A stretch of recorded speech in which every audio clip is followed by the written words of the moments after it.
Hello, Storm fans, and welcome to Robbo's Watchtower, a show where I interview past Storm legends about the club, our culture, and what it meant for those guys to wear our jersey. Today, I'm being really honoured and blessed to be joined by a Melbourne Storm legend and a legend of a man, Tawera Nikau. T, thanks so much for giving up your time and having a conversation with us. How have you been coping, especially with this isolation of this virus going around? Yeah, well, as you know, Robbo, our Prime Minister, Jacinda Ardern, she's a pretty good lead over here and locked the country down for about 6 weeks. But, it's been great for me. I've been home. I'm usually travelling around quite a bit around the country and around the world. So to be home for 6 or 7 weeks has been fantastic, very refreshing to be at home and spend some time with my children and some of my grandchildren. And I'm living at home on the farm, so plenty to do around the farm and the marae and stuff. So been quite refreshing actually to be at home and spend some time with the family. So where's home for you two? Where's your hometown? Well, I live in the centre of the universe, a little place called Huntly. It's like all those big other, metropolis cities, London, Tokyo, New York, Huntly. It's like those big cities around the world. A population of about 6,000 people. It's an old coal mining town, and it's about an hour south of Auckland on the State Highway 1. Yeah, okay. Yeah, cool. Hey, T, you played a hell of a lot of footy, and you probably played most of that over in England. In 1997, while you're playing for the Sharks, you made the decision to come to Melbourne. Who signed you, and what was the attraction of coming down to the Melbourne Storm? Yeah, well, it's a funny story, Robbo. I actually played for Cronulla. I signed for the Super League. I signed for Cronulla way back in '95, and I was playing in England. I came back and played for the Sharkies. And then I went back to England and played again. I came for an off-season, and they signed me for a Super League, so 96, 97. And that was part of the Super League war. And in 1997, we played in the grand final against Melbourne, against the Broncos, and got beaten in the Super League grand final. And I was over in Bali. I was on holiday with my family, gone to Bali with my wife and my children, having a really good holiday after the grand final because we got beaten. And I get a call. The phone rings in my hotel room in Bali, and it's Johnsy's on the phone, and he says, "Oh, listen, where are we? We heard you might be leaving the Sharks. We're keen for you to come down to Melbourne." And I thought, how the hell did you get my bloody number all the way over here and found me in bloody Bali? And so I had to think about it, Robbo, and I spent a couple of years at the Sharks. And the Sharks, Chai was a fantastic place and a great bunch of people. But for me, it was a really great opportunity to come to a different city, to come down to Melbourne and to be part of a new franchise. I'd never been had the opportunity before to do that. And so when I got back from Bali, me and my wife, Letitia, we flew down to Melbourne, caught up with Reeves, had a chat to Reeves and Johnsy and Chris Anderson, and they talked about, what they were trying to build in Melbourne, what they wanted to do. And I think that sort of sold me on the idea of signing and coming to Melbourne. So I signed up for a couple of years, 98 and 99. And it was for me. It was a really good challenge, because at the time there was Glenn Lazarus and myself were the two senior players, Robbo, and we'd been two players that had played rep football, played Test football, played in some finals. And I think the thing that really appealed to me was the vision that they sold, but also the opportunity to lead, this new franchise. So it was quite exciting. Yeah. So I was really excited and looking forward to coming down to Melbourne and a new opportunity. Yeah, right. And T, you touched on it, and you are a tremendous leader, and you were back then, and you created the foundation for the culture. How'd you go about that? How do you describe that, T? Yeah, it's a tough one, Robert. I think the great thing about coming to Melbourne and Lazo had, I had a lot of respect for Lazo. He played for Australia. He played State of Origin. He'd won a couple of grand finals at, the Raiders. He'd won a couple at the Broncos. And, as a leader, I had a lot of respect for him. And coming down to Melbourne, I thought it was a really great opportunity because we had a lot of young kids too, Robert. The likes of Brett Kamali, Scotty Hill, Tony Martin, Aaron Mule, and a lot of young kids, Buffer, Matty Geyer, a lot of young kids that would go on to represent, New South Wales and play for Australia also. So it was a really great opportunity to come down there. But one thing that I'd learned, as a professional footballer was and probably more so from England, I suppose. It's a different footy game. Coming back to Aussie, it was more defence orientated. But one of the things I learned about playing in England and playing quite a number of games is that there was a lot of professionalism. And I mean that in a different way in terms of preparing yourself, looking after yourself, making sure you're doing the right things all the time. So I think, being able to share some of that knowledge with some of the younger guys, and show them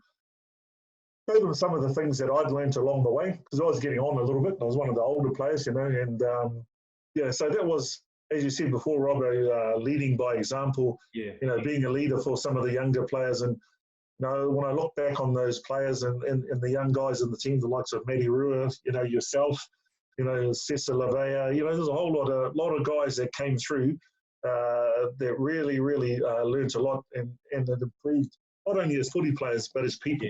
Yeah.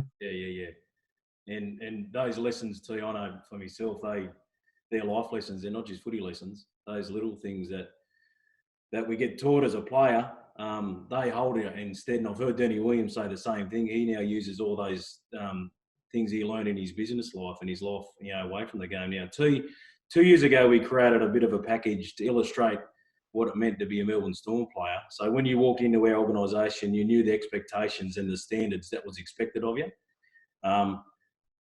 You narrated a story for us, and we're going to see a bit of a clip in a moment, but you talk about the Watchtower T and how that resonated so strongly with the club still to this day. It's a cultural sense, but it's still, it's so powerful for us. Can you tell us a little bit about that? Yeah, Robbo, well, coming from a Māori background, we're pretty, we're known as warriors in New Zealand, and it really resonated with me in terms of there's a whakatauki or a saying in New Zealand called kahiwara, and it goes, kahiwara, kahiwara, which means I call to you, I call to you. Kahiwara ki tēnei tuku, tēnei means from here, tuku, now the tuku was a watchtower. I call to you from this watchtower. Yeah. Kahiwara ki tērā tuku, I call to you on that watchtower. Kia tu, e tu means to stand. Kia toa means adopt the stance of the warrior. And kia matara means to be vigilant, be aware, and be awakened. Yeah. Now that old Māori whakatauki or saying was used back in the day for our ancestors and our tūpuna who guarded the village, who looked after their villages. And only the best of the best warriors could stand in the watchtower and guard their village. So it sort of made sense in terms of their watchtower, because only the best of the best could stand in there. Yeah. And there was 2 reasons why those young warriors were put in there. One, to protect their families, their loved ones, and everyone within the village. So it had a 2-pronged attack, and because it would stop warring tribes or other tribes coming in to try and attack your village. So it was really, really important in terms of that sense. I suppose the Watchtower epitomised that for me in terms of the Melbourne Storm. This is our village. The best of the best only get to stand in their Watchtower and protect their village and look after each other. Yeah. So the concept of the Watchtower came from that whakatauki, but it also has a whole lot of different meanings too, Robbo, in terms of, the village encapsulates our families, the organisation, everybody within the Storm organisation, and these players are, to get up into their watchtower, you've got to do your job week in and week out. You've got to prepare to do the hard work. There's a whole lot of different connotations in terms of that. So in terms of that concept and the Watchtower village, that's what it means to me, as a Melbourne Storm player, making sure I'm prepared to do my best every week, making sure I've left no stone unturned, that I can turn up every weekend, that I'm not going to let my mates down, that I'm going to do my job every single week. Yeah. So, and the concept for our 20-year reunion, that's how that came about. And it's probably in folklore now, but, that was how we all felt. There was many different cultures of us when we first came together. We had Marcus from Papua New Guinea. We had some of the Maori guys, Pacific Islanders. We had, Aussie guys from all around Australia, New South Wales, Queensland, Western Australia. So, we had this diverse bunch of guys, but we all came together and looked after each other and looked after our village. Yeah. I know too. You're our player number 13. We've had 199 players earn the right to wear our jumper, and in between that, there's been 16 different nationalities, which you touch on. When we played that Watchtower, I've seen some past players, including myself, get emotional because that stirs something up. That means, I was a part of something. I was a caretaker of that part of my life, and that was so powerful. And that's as powerful it is today, too, as it was 2 years ago, and that'll be just as powerful in 20 years, in another 20 years' time. Well, I hope I'm still here another 20 years' time, Robert. I think we'll still be around.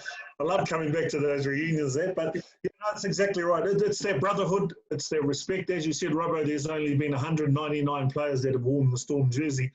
And, I'm just as proud as that first game that I played at 2 a.m. today, and of all the players that have worn it. There's a certain sense, there's a certain brotherhood, there's a certain family feeling. You talk to every Storm player, and a lot of those players now have gone and played at other clubs and gone and played different sports and stuff. But they always talk about Melbourne and what it means to be part of the Storm family. So, I'm very, very privileged and proud to be, number 13 in the Storm family, and long may it reign for all the other players that they wear that jersey. Yeah, for sure. Hey, T, can I ask you about your debut?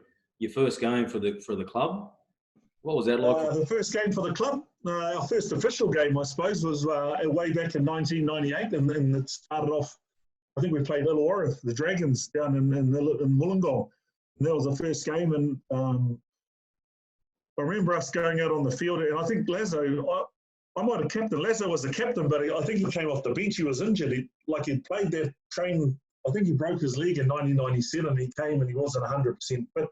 But the first game that we played down at Illawarra, and I remember being really, really proud to lead the side out, and we got away with a win in terms of that for the first game. But I think it was more sort of a relief for us to win that first game, because there's no one in 1998. No one gave us any chance of doing anything, Robert. In terms of that, as a new franchise, as a new team.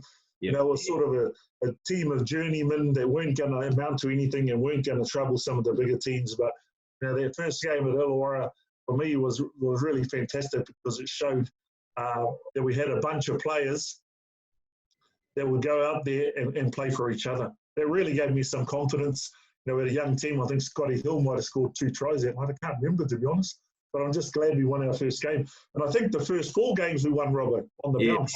Yeah. And then we came back and we played at home in our first home game, and that was against North Sydney Bears, and we give them a touch-up too at home in Melbourne. But probably that game for me is I remember that a lot more, because it was just a huge night in Melbourne at Olympic Park.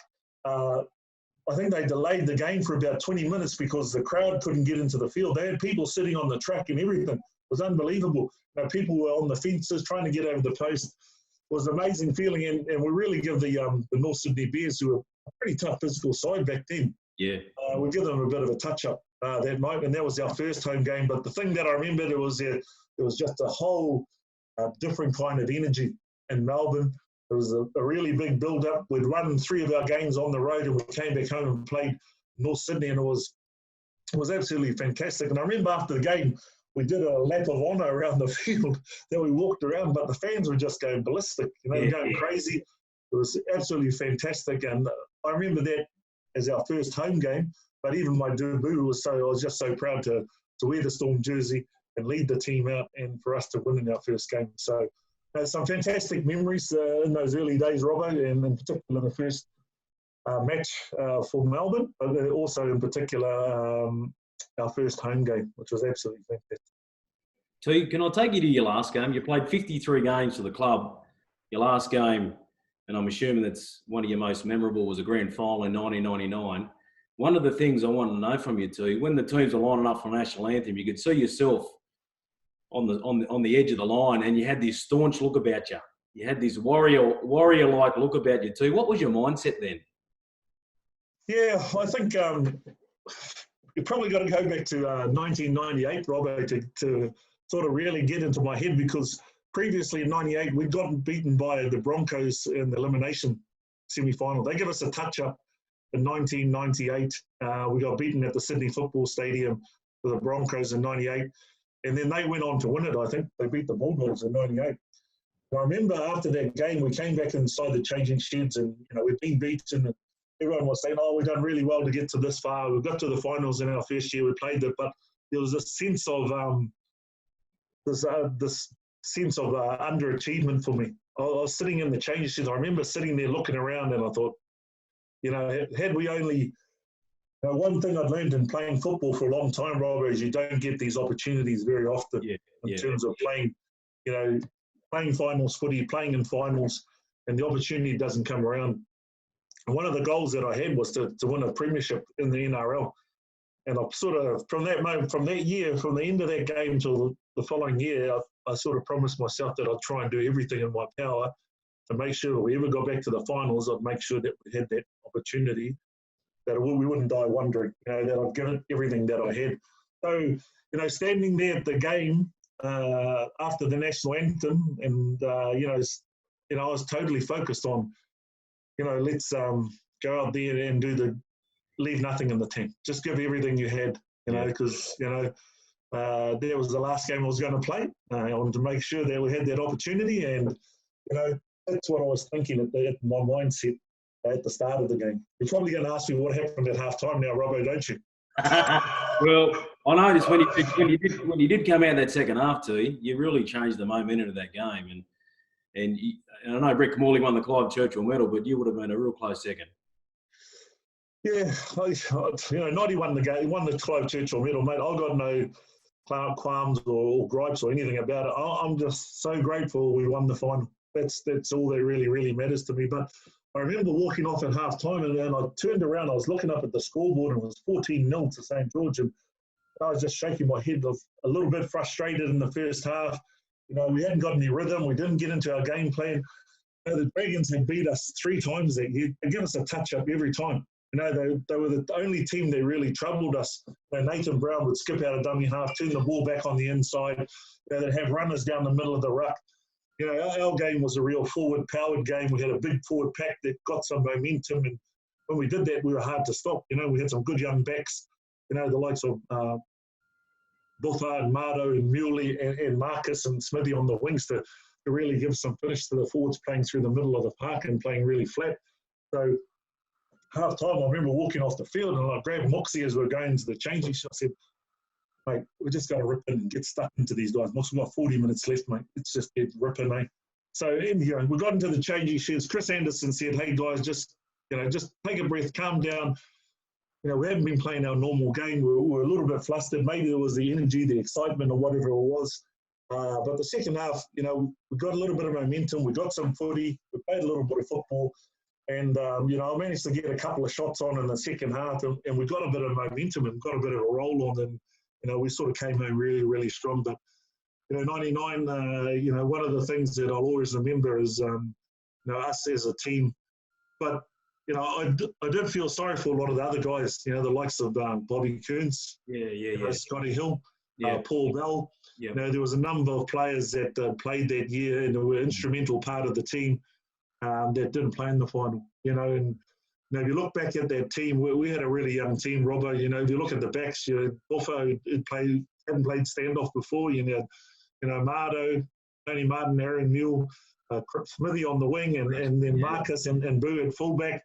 We had a really young back line. The strength was in our forward pack, and in the second half we got a momentum and got on the roll. So, it was, and then off the bench, Rorts, Ben Rorty scored a try. Rusty played really well. Danny Williams and Prince, Matty Rua. So if you look at the side on average, it was a really young side that we had, young guys, but they all played their part that day, as a team. And mate, I'm just wrapped that we won the grand final, and I was just really, really privileged to be part of the first grand final. So some really, really fantastic memories, Robbo. Yeah, that's awesome. In terms of your Storm teammates, who impressed you the most, or the biggest impression of you, both on and off the field? Yeah, who impressed me most? Oh, Rusty, mate. Rusty impressed me all the time. For all the wrong reasons, Rusty. You've got to have a team, mate. A team is made up of different characters, and you've got to have a guy like Rusty. But, the potential, I thought Noddy was, he'd go on to be a really, really good player. I talked earlier about Lazo, Lazo in just, some of the players probably didn't see eye to eye with him and get on with him, but I had a lot of respect and got on well with Lazo. I loved the banter between the boys. There's some good times that we had in that, but from a player perspective, I thought Noddy played really, and Hilly, two young guys that come from the Mariners, they played really well. Both of them went on to play Origin. Both of them went on to play for Australia. Some good boys. Prince was another one.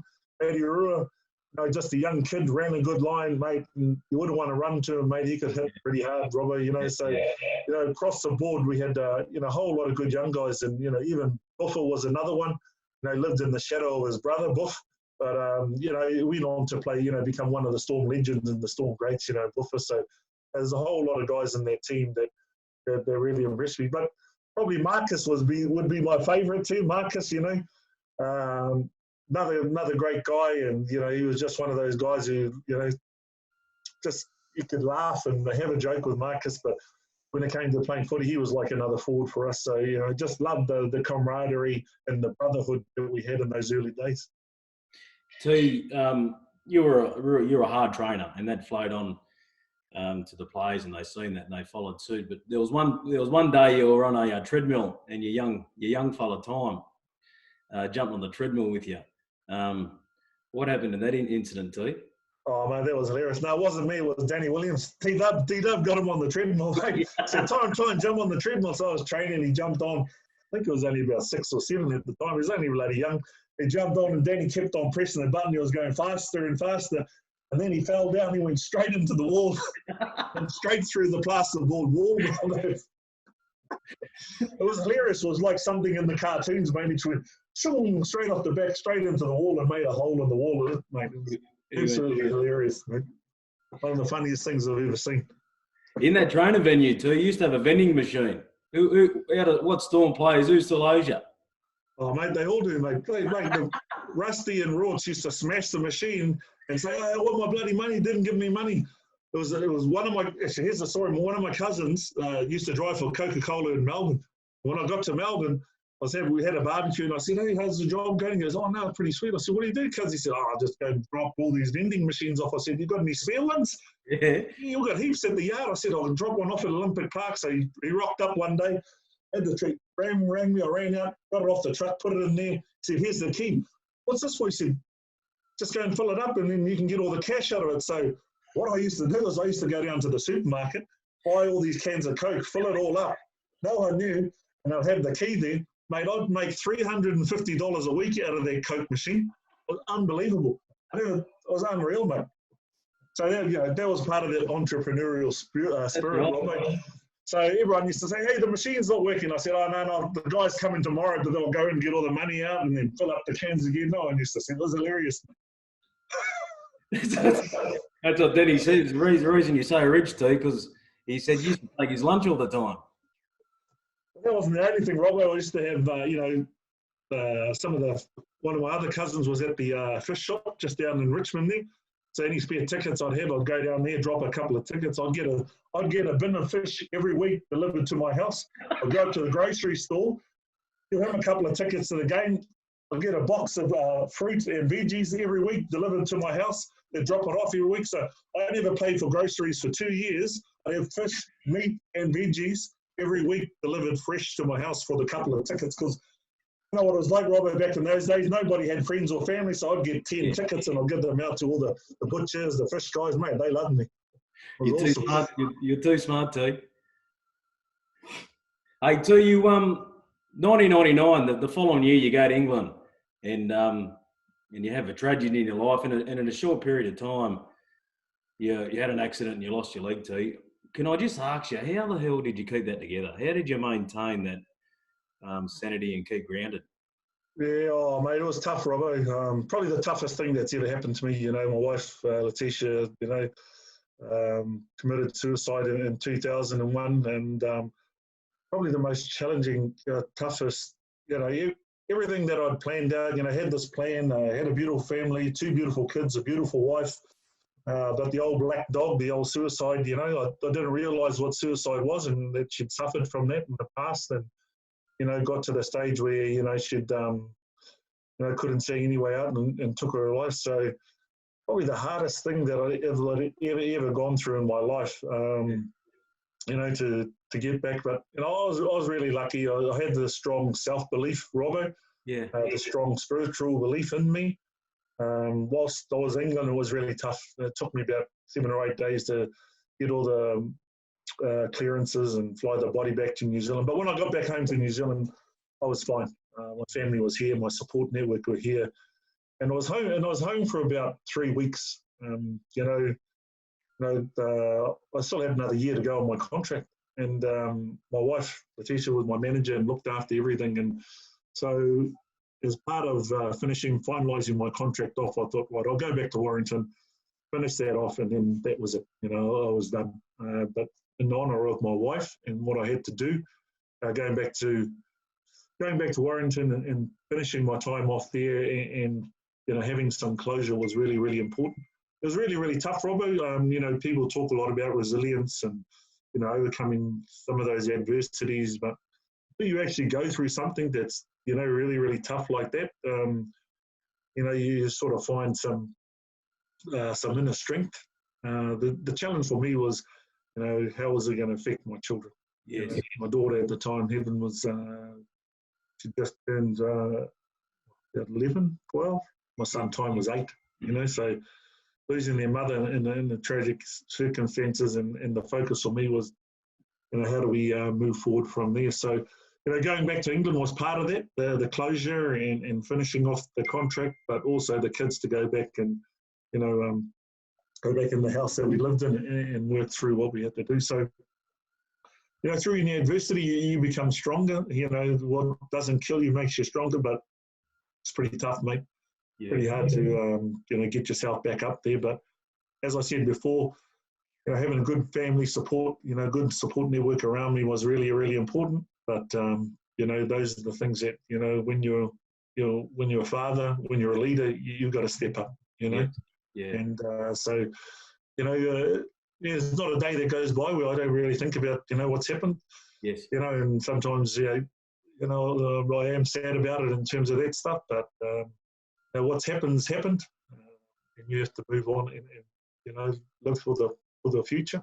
Yeah. And so, yeah, that was probably the challenge. Losing a leg, that's pretty easy. Anyone can do that, mate. You know what I mean? I've got a new leg, and the leg thing was an accident on my motorcycle, but, mate, after losing my wife, losing a leg was, you know, nothing much. I could manage that pretty easily.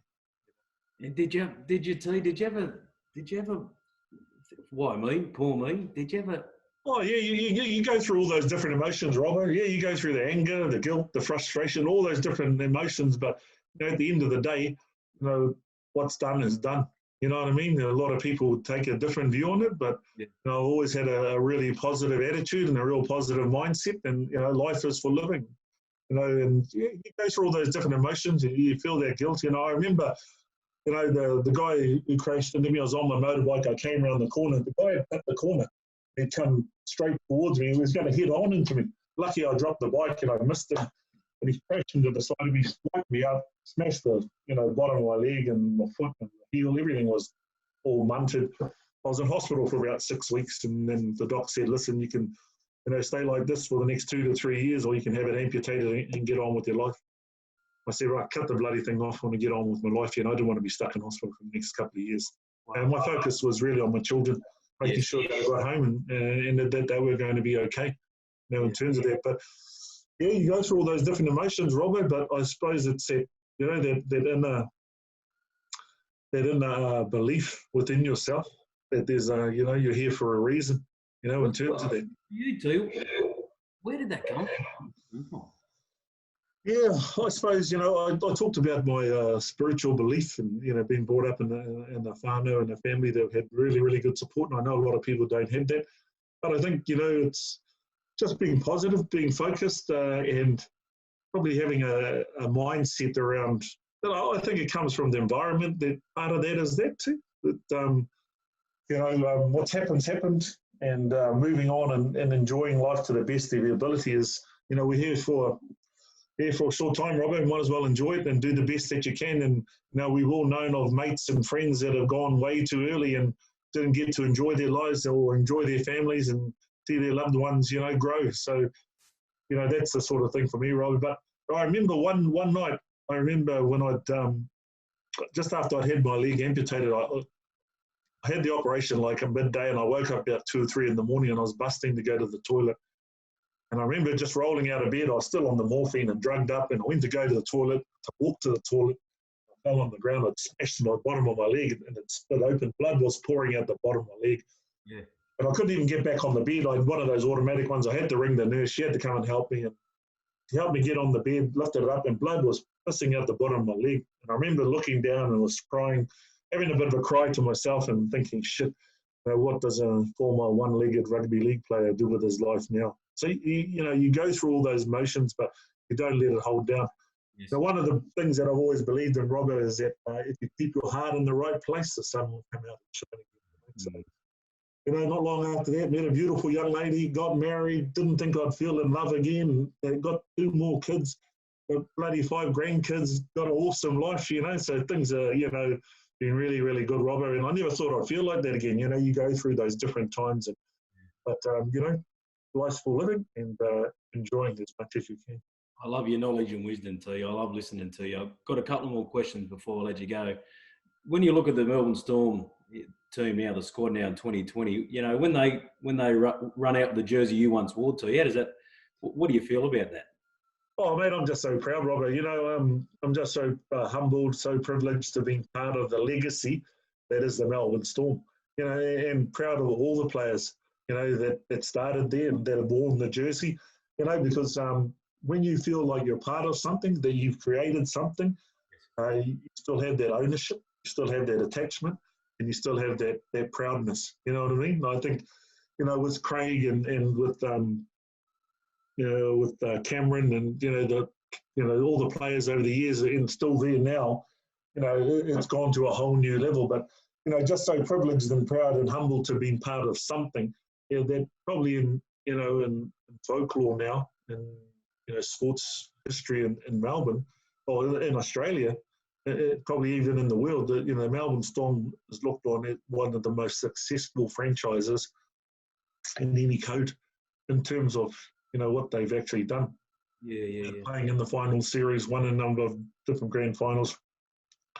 The players, the club, how they conducted themselves. So just very proud. All the players. I know there's a whole lot of younger players coming through now, Robbo, and how they connect with the Storm. And I suppose it's fantastic that you guys are doing what you're doing now in terms of reconnecting the history, the culture, of the club and how they are part of it and how they need to step up and carry on that legacy.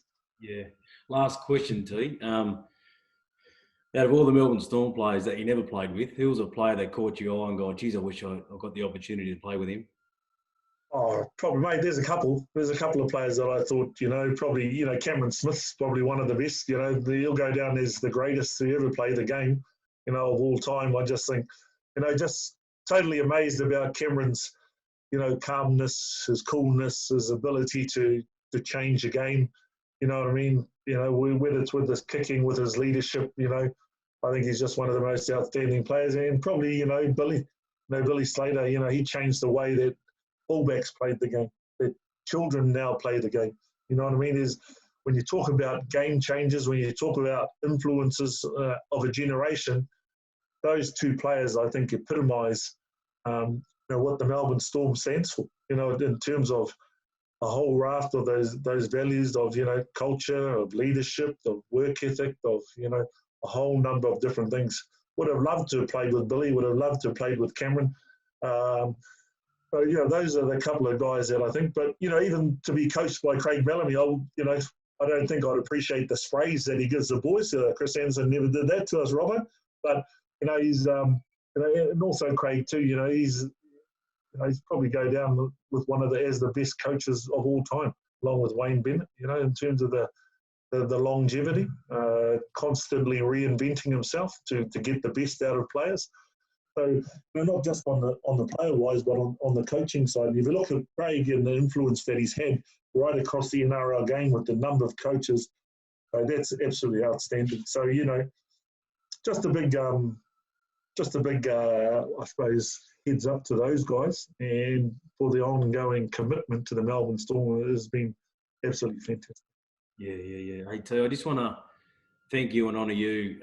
You're held in such a high regard at the club, and that'll never change. And I love our brotherhood. One of the sayings we have at the club is mates for life, brothers forever. And I love our connection, and I love that you always come back to be part of the old boys. And the older we get, the more important that seems to become, because the more challenges life throws up at us, and we can come back and reconnect with and check in with one another, and get and have some funny stories, the stories that don't change, but they become funny. Become, and when you got Danny telling stories or Rusty, it's just a wonderful time that we can come together, eh? No, certainly is, Robbo. So no, thanks for the great work that you're doing too, mate. Just really want to acknowledge that stuff. You've been there longer than Kearnsey now, Robbo. I think you're the longest serving member of the Storm, player and staff, in terms of that. So congratulations, mate. Keep up the fantastic work. Been there since I'm sure the players appreciate it, but just reinforcing, the stuff that we learned and the stuff that, the coaching staff are doing now is absolutely fantastic. So, thanks for that, Robbo. I look forward to the next Melbourne Old Boys catch-up there in Melbourne. So, if you give me some early notice, I'll try and see if I can get some free tickets to get over there.